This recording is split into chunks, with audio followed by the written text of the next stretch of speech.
Every morning, millions of people wake up with the same thought. Not again. A few steps to the bathroom feels stiff. Putting on socks feels harder than it should. Picking up the laundry basket suddenly requires planning. If you've ever experienced back pain, you know that it doesn't just affect your back. It changes how you move, how you work, how you exercise, sometimes even how you sleep. So naturally, when your back hurts, you do what almost everyone has been told to do. Stretch it. It seems logical. If something feels tight, stretch it, right? Not always. Because one of the biggest myths about back pain is that pain automatically means tight muscles. And for many people, that's simply not what's happening. Today we're going to unpack one of the most common pieces of advice on the internet. Should you stretch your back? Or could that habit actually be making some people's symptoms worse? The answer is more interesting than you might expect. Let's start with something important. Stretching is not bad. In fact, stretching can be beneficial for flexibility, athletic performance in some contexts, and certain musculoskeletal conditions. So why does it sometimes seem to make back pain worse? Because back pain isn't one diagnosis, it's a symptom. Think about it this way. If two people both have a cough, they might not have the same illness.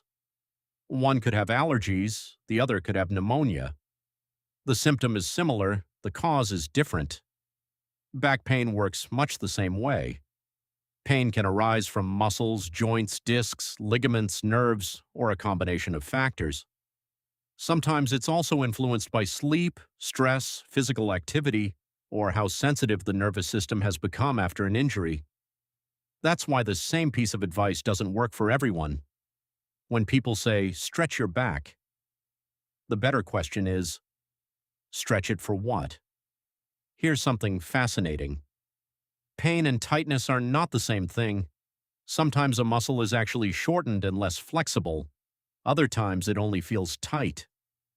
Why? Because your nervous system can increase muscle tension to protect an area it believes is vulnerable. Imagine twisting your ankle. The muscles around that ankle often tighten, not because they suddenly became too short, but because your body is trying to stabilize the joint while it heals. Your back can behave in a similar way. Sometimes those tight muscles are part of a protective response. If you aggressively force that area into painful positions, your body may respond by tightening even more. That's one reason some people feel worse after repeated stretching. Again, this doesn't mean stretching is always harmful. It means the right approach depends on why your back hurts in the first place. That's also why a single video can't diagnose anyone's condition. If your pain is severe, persistent, follows a significant injury, or comes with symptoms like new weakness, numbness in the saddle area, or loss of bladder or bowel control, seek urgent medical evaluation.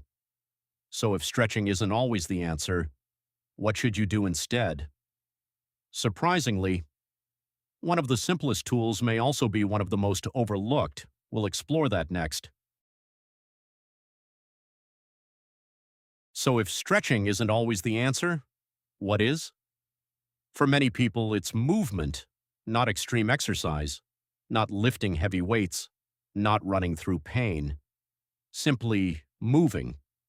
That might sound almost too simple, but one of the most common patterns healthcare providers see is that people become afraid to move after their back starts hurting. They begin avoiding bending, avoid twisting, avoid walking, avoid lifting. Eventually, they avoid almost everything. And while protecting yourself for a short period after an injury can make sense, staying inactive for too long often creates a different problem. Your muscles become weaker, your joints become stiffer, your confidence disappears. Then something as simple as picking up a grocery bag suddenly feels impossible. That's why many modern back pain guidelines encourage people to stay as active as their symptoms reasonably allow, unless there's a medical reason not to. Movement isn't about proving you're tough. It's about reminding your body that normal movement is still possible. Sometimes, the most powerful first step isn't another stretch, it's a 10-minute walk, then another tomorrow, and another the next day. Small improvements become bigger improvements. Recovery is rarely one giant leap. It's usually hundreds of small steps. Here's another important idea. Your back isn't just one structure. It's an incredibly complex system. Think of it like a team. Bones provide support. Discs act like cushions between the bones. Ligaments help stabilize movement. Muscles generate force and control motion. Joints guide movement. And nerves carry information between your brain and the rest of your body. When one part of that system becomes irritated, pain can develop. Sometimes the muscles are the primary source, sometimes they aren't. Sometimes the discomfort comes from a joint, sometimes a disc. Sometimes several structures become irritated at the same time. That's one reason self-diagnosing can be so difficult.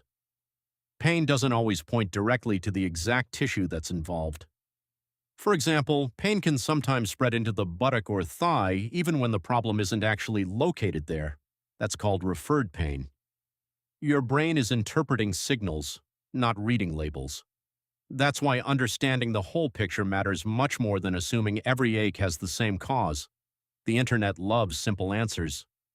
Do this stretch. Buy this gadget. Sleep this way. Never sit. Always sit. The problem is, our bodies don't work that simply. A tip that helps one person may aggravate another. That's why you'll find thousands of comments online saying, "This fixed my back," right next to another person saying, "It made mine worse," and both people might be telling the truth.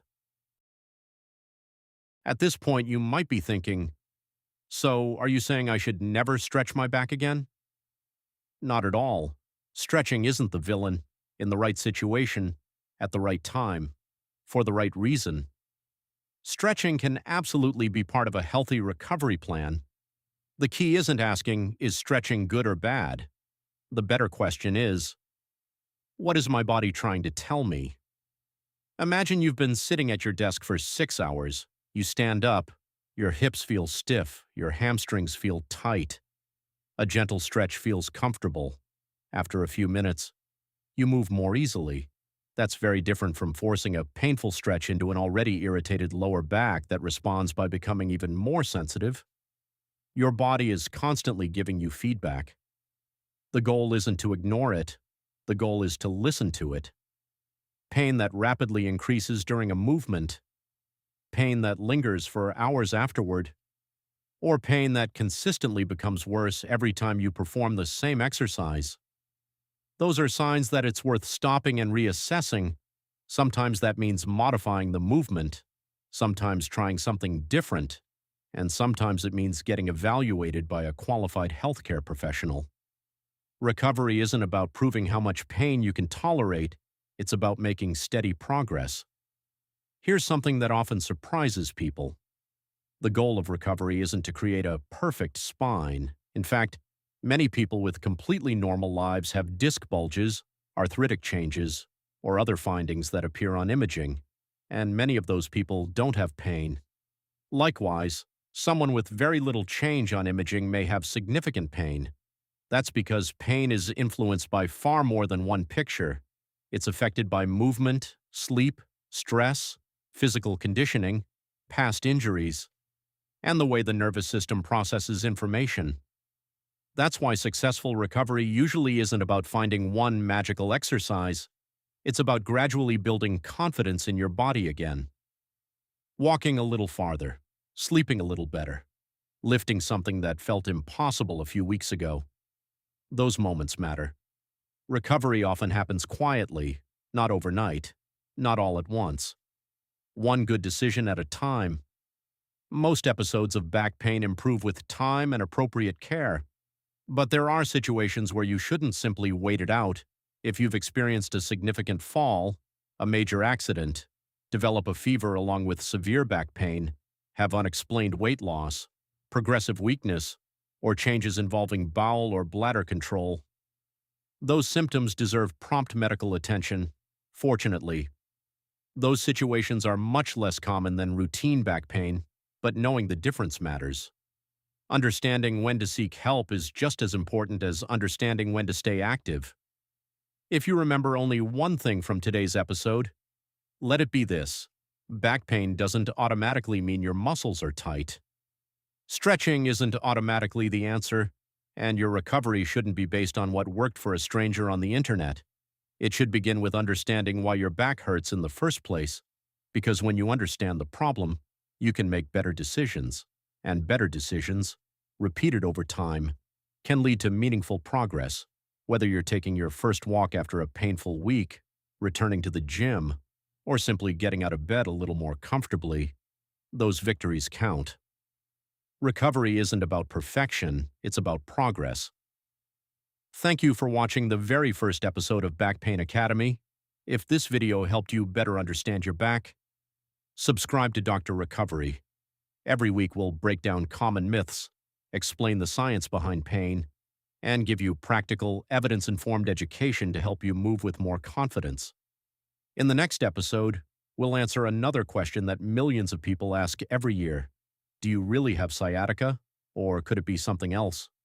Until then, stay curious, keep moving within your comfort level, and remember, recovery is a journey, not a race.